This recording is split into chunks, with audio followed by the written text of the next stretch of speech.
This is a neon from Chrysler, my neon, and I like it. This is the new neon from Rosewill, and it's my neon, and I like it.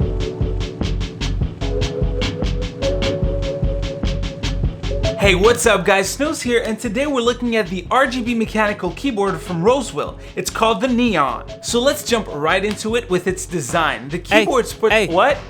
Can I make some video, please? It's been a while. Come on, man. Okay, fine, go ahead, B-roll, Snows. Alright, man, thanks. You won't regret it, I swear. I'll make it nice and smooth.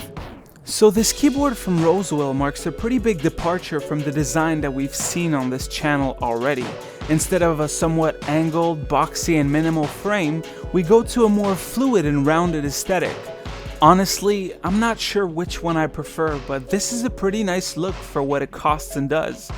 Did I mention, this keyboard comes in at only $50 on sale here in Canada, so it should be around $35 to $40 US. And each key is individually lit, and what's that? Yeah, the sides too. That's pretty cool, not many manufacturers do that.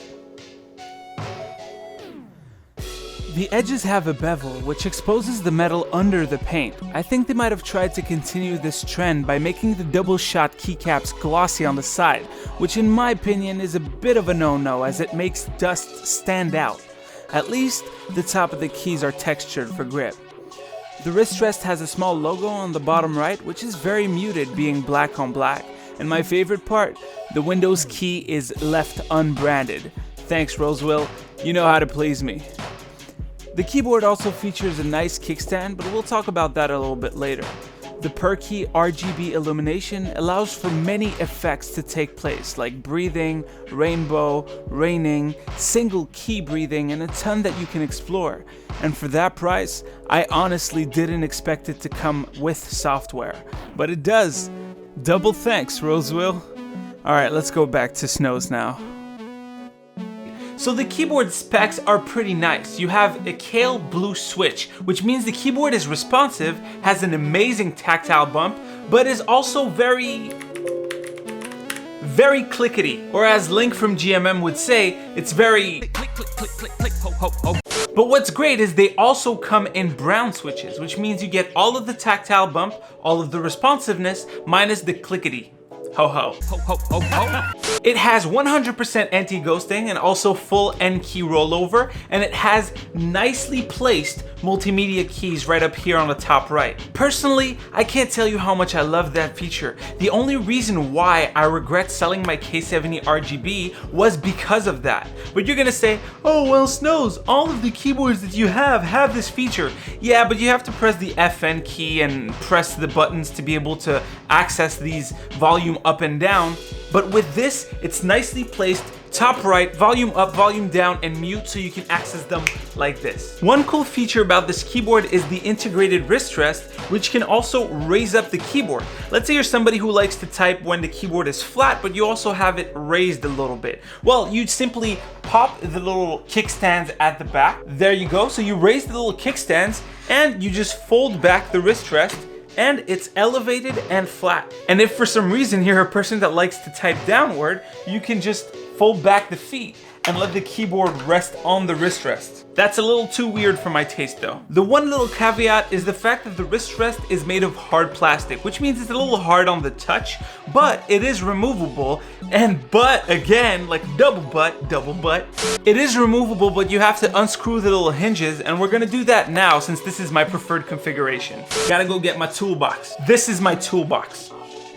Honestly, I don't even know if it's meant to be removable, but I'm just gonna go ahead and do it since the hinges do have Phillips head screwdrivers on it. Screws. And there you go. One quick tip, whenever you disassemble something, put the screws back in their holes, that way you don't lose them. There you go, it's wrist restless. Wrist restless.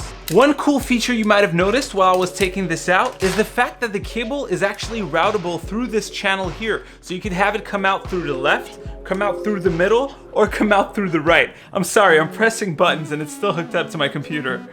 Now let's talk about the software a little bit. The engine suite, which is the name, is pretty cool. Not only can you change the lighting, but you can assign macros and even remap your keys if that's something you're into. You can have up to 8 different profiles, and the thing that I like is that they only register the changes on the Rosewill neon. For example, I disabled some letters on the software and they were not registering on the neon, but they did register on my second keyboard connected to the computer. That opens up a lot of possibilities for people that want an easy way to manage macros and remap without delving into the world of macros like Taryn from Linus Tech Tips. So to recap, you have great switches in loud or silent version. You have Cherry MX stem compatibility, which I forgot to mention. You have per key control on the RGB illumination, which is amazing. The design looks great and you have almost infinite amount of customization in terms of what the keyboard can do. I mean, honestly, if it wasn't for the glossy finish around the keys, and that's a personal preference, this keyboard gets 100% 10 out of 10. This is the best budget-friendly RGB mechanical keyboard I've seen so far, and I've reviewed a few, as you guys know. I honestly never thought I would say something like this from a Rosewill product. Now, I've been using it for about 3 months now, so far it hasn't disappointed me, but I don't know how durable this keyboard is since I need to use it for like a year before I know how good it is. But so far, the build quality is amazing and everything else just makes it a complete package. I would highly recommend it, and I give it 1 snowflake out of 1. That's gonna be a weird system to score from now on. Now let's get real for a bit. My YouTube channel is about to be demonetized starting on February 20th because I do not meet the threshold that YouTube has placed for me to be able to continue to monetize my videos after that date. So I'm gonna be doing something a little bit different. I'm gonna start to live stream every week, once or twice a week, probably gonna be playing some games that I like. So I'm gonna put the link to my donation box down below, and if you donate $1 or $2, go ahead and put in a request. Ask me to do something. Put a comment that I'm gonna have to read out loud on the next video. Nothing extravagant. I of course have to veto them, but I'd love for it to be a way to interact and allow you to be part of my content. Hopefully it makes sense. If you don't want to donate, that's okay, that's fine, but turn off your ad block. That'd be greatly appreciated. I'm a tiny YouTuber. But hopefully you guys understand. I'm gonna try to put out more content. I was kind of down there because of the YouTube demonetization streak, but I decided to go ahead and make more content for you guys. Have yourselves a great day. You can check my latest video right here. You can subscribe to the channel by clicking right here. Stay frosty, and I'll see you on the next one. Oh, by the way, like everything is light controlled here. Like I could, ooh, see that? That's the disco right here. Some cheap $10 LED strips from AliExpress. Pretty cool.